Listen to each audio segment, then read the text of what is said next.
Assalamu alaikum. Welcome to the Digital Institute. I hope you are all doing well.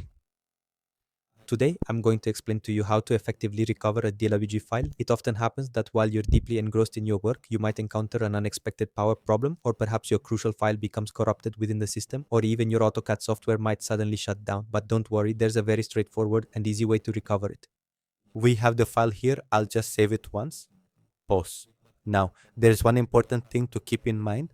When you are actively engaged in your work and during the course of that work, you press Ctrl S to save your file, then your file will be recovered precisely up to the point where you had last saved it.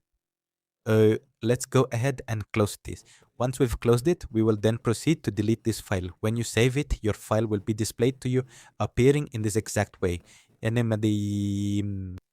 The easiest way to recover this is we simply click on it, and after clicking, you then need to right click here. You will find the rename option.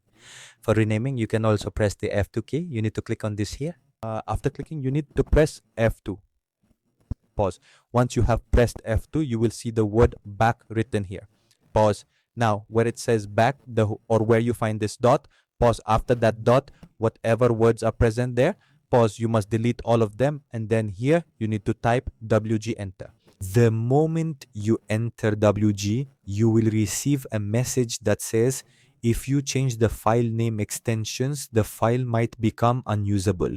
You simply need to click yes on this. As soon as you click yes, your file will be recovered. Let me show you. I'm opening this file now.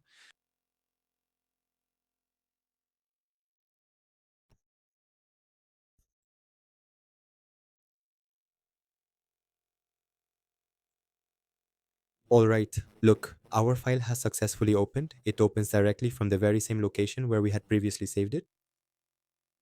For more amazing auto tricks and tips, make sure to subscribe to our channel, give us a like, and don't forget to share it with your friends.